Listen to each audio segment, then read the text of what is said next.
Another day, another video. Welcome back to the channel, everybody. Today we are watching The Big Bang Theory. This is the second episode of the 4th season. Hope you guys have been enjoying it so far. If you like to watch today's full episode, it is available for the link in the description below. Just click on it, put the password in, and enjoy. So last episode we did have the continuation of the date between Sheldon and Amy. Actually, it wasn't a continuation of the first date. It was technically branded as his first date in the last episode when he went out for food, but I would have counted as the first engagement when he went to coffee as a mini date, and obviously they managed to stay in touch and contact each other, and it's been 4 months down the line where they've been constantly texting each day. He was talking about potentially having kids together, not meeting and having sexual intercourse, more like having an IVF and obviously having a baby where both of their amazing genes and intellectual knowledge can come together and bless the world with some crazy, intelligent baby.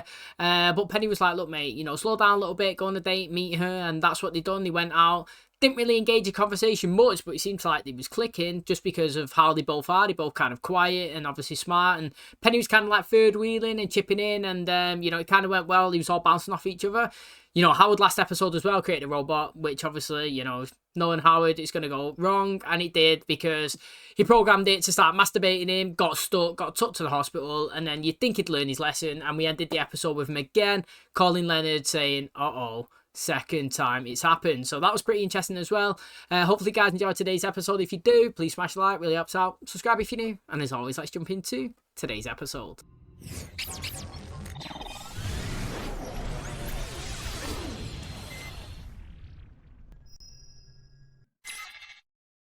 Working on a new plan to catch the Roadrunner? The humorous implication being that I am Wile E. Coyote. This is a schematic for a bird trapping device that will ultimately backfire and cause me physical injury. Yes. My family history, factoring in longevity, propensity for disease, etc. Cause of death for Uncle Carl was KBB. What's KBB?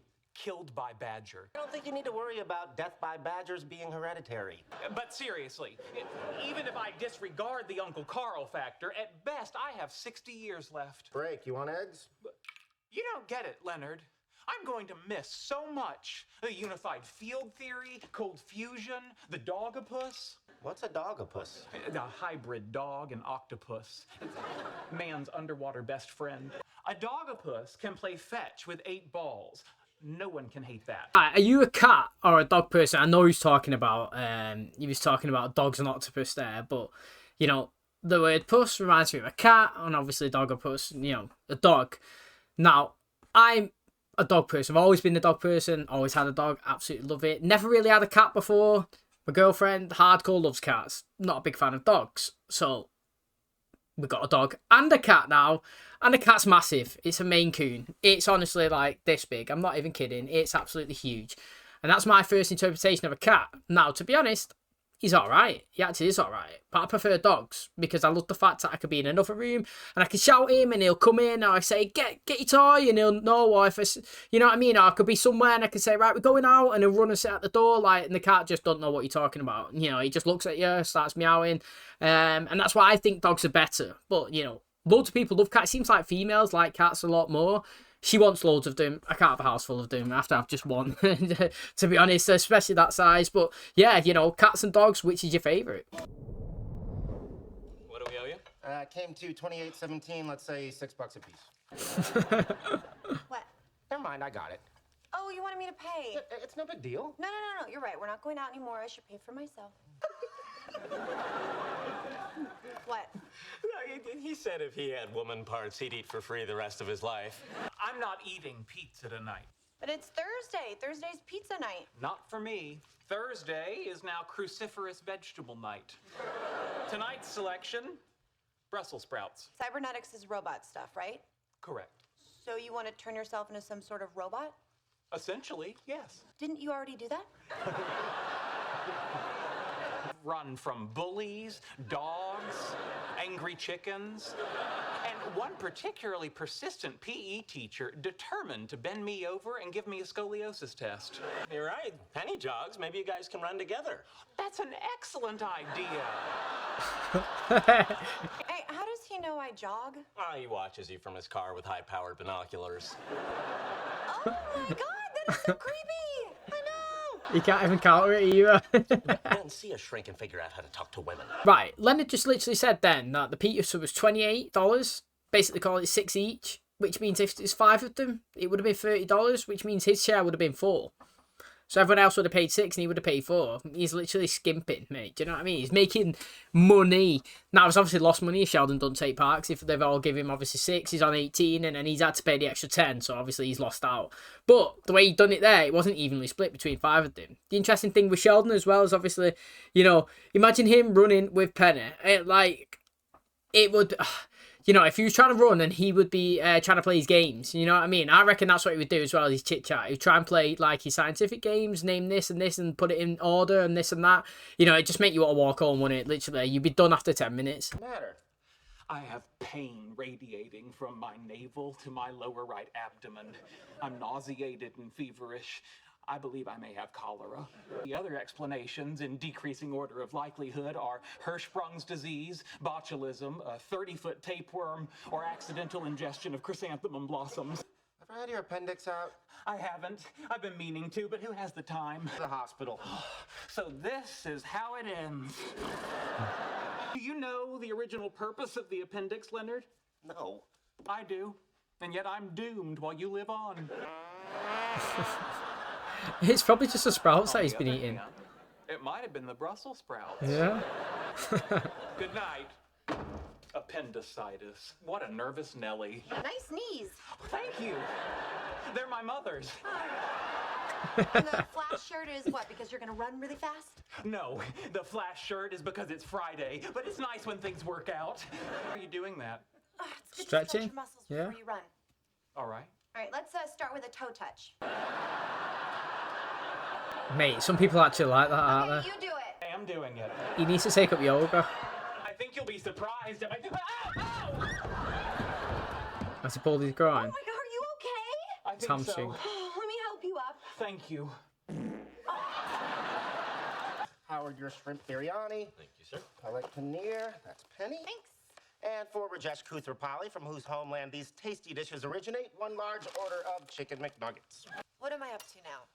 Well, okay, with the Indian food, the pizza, the Thai food, the tank of gas, the frozen yogurt, and your rent, a little over $1,400. He's just expressing his admiration that you don't even have to put out to get free stuff. Shut up! She paid Sheldon back last time, didn't she? Sheldon, are you gonna join us? Coming. Greetings, friends. Greetings, whatever the hell you are. I am a mobile virtual presence device. Really? That's your question? When did he put a ramp in? Isn't it? Yeah, look at that ramp there. You're in my spot. The thing is, all this is because he wants to obviously preserve his life or extend it so he can live on forever, which, you know, many people would actually not want to do. Now, I think that if I had the choice between living forever and obviously dying, I actually would live forever, to be honest, because right now, I have no reason for me not to want to do that. I like my life. You know, I literally have nothing bad about it, you know. It could be better, I could have more money, a bigger house, you know, flashier things, but like in the whole general purpose of it, I'm not sad, I'm not depressed, I enjoy what I do, you know. I'm just a happy person, so if I could extend that for as long as I can, then I would love to live forever, do you know what I mean? But like, this, it's interesting how people see different things, you know. The fact is, I'm fuming that I'm never going to live until 2100, you know. Why that date? I don't know, just because I just want the one to move over. That's the type of person I am, do you know what I mean? I'll always die in a year that was 20 number, you know what I mean? Whatever that's going to be. I wish it was 21. I could say then I was born or lived in basically 3 different things. I would have been in the 90s, in the 2000s, in the 21s, you know what I mean? That would have been a pretty sick achievement. No, I could do that. Very much highly unlikely. But also as well, like he was saying, imagine all the stuff. Again, you know, another thing's fuming about dying is obviously all the stuff that you'll miss in the future that gets potentially released. You know what I mean? Like, what about all this crazy technology? Like, when I was younger, which was not long ago, mobile phones was small. They used to be massive, they was tiny, there was no colour, there wasn't touchscreen. They've advanced so much. You've got the iPads, you know, like all these tablets. Like, how far technology's advanced in 10 years. Like, what about in 100 years? Like, I would love to see it, but I won't. What about how do you call it now? Foreign life. You know what I mean? There's got to be other people living on different planets. You know, I'm not a science person and I don't intend to even look into it. But what I'm saying is I'm not believing that we are the only life form existence in the whole entire universe. You know what I mean? Somebody one day will find it and fuming that I can't be alive to find that out. You know what I'm saying? So, like, there's things like that I would love to live on for, but obviously we can't do. And I understand why some people would just like to just pass on. But if I had the choice, I would love to stay alive. This may seem a little odd at first, but over time you'll grow accustomed to dealing with me in this configuration. My physical body is safely ensconced in a secure, undisclosed location. You're in your bedroom. No, I'm not. I can hear your voice coming from your bedroom. So either one of you weirdos want to buy my underwear? Only $1,400. I'm behind you. Please look at me when you're talking to me. I am looking at you. At my age, do you know how I'm statistically most likely to die?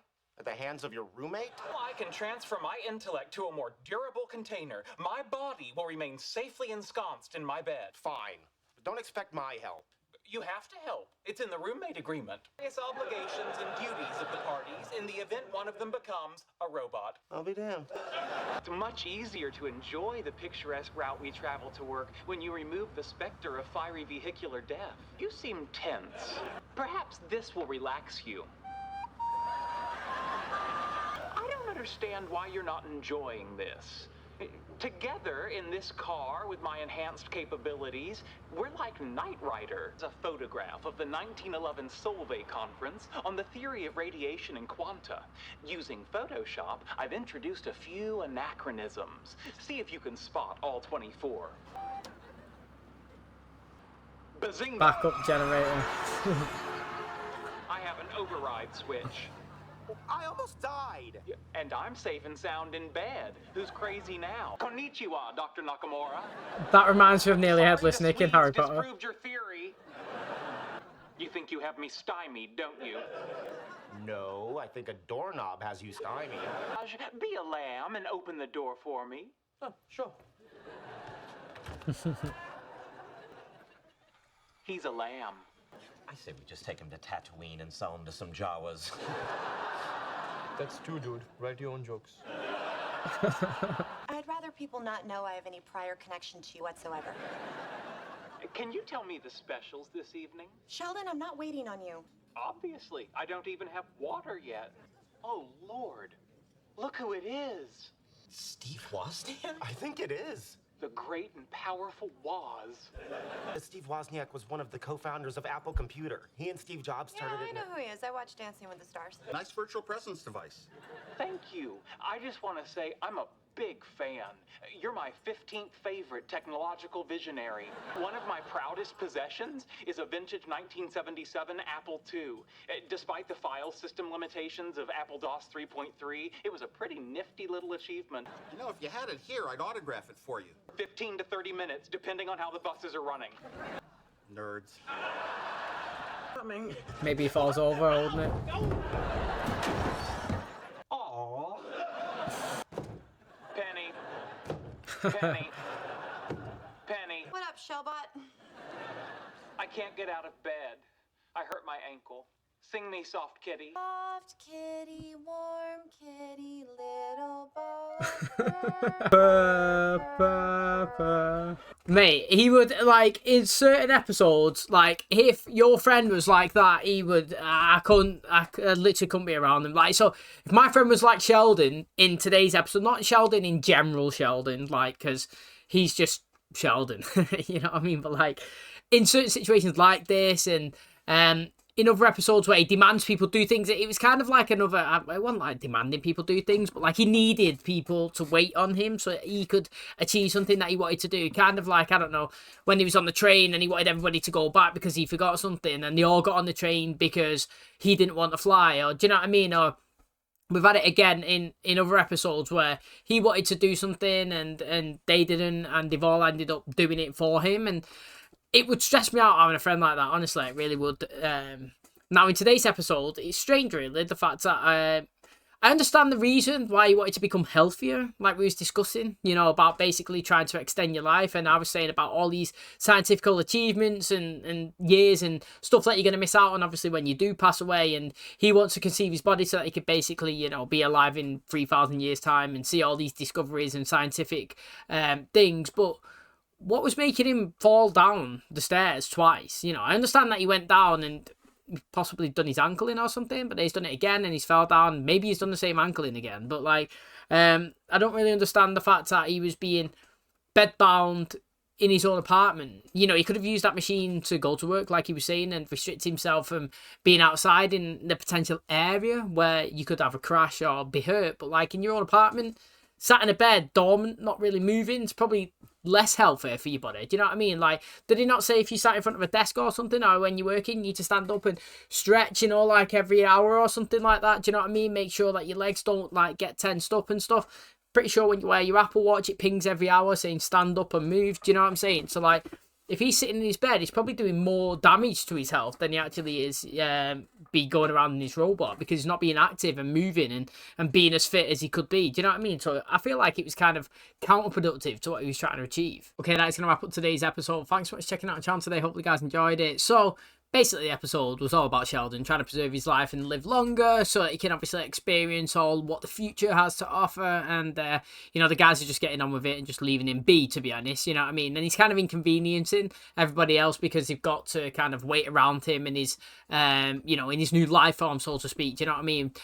Put him in cars, take him downstairs, open doors. You know what I mean? Like, he needs other people to do stuff for him. Now, you know, the whole premise of the episode, I think, is pretty good, and it just brings up the conversation of if you had a chance, obviously, to, you know, to preserve your life, like, would you do it? You know, the first thing is, would you want to live forever? You know, basically, you could be in, like, Harry Potter with the Philosopher's Stone, where you could obviously hold it and you can live on for so long. Or you could be somebody like in the Vampire Diaries, where obviously you get bit by a vampire, freeze your age at whatever it is that you turned, and then you can live on forever, but then you've got a counter to that because you got to feed on people, blood, whatnot.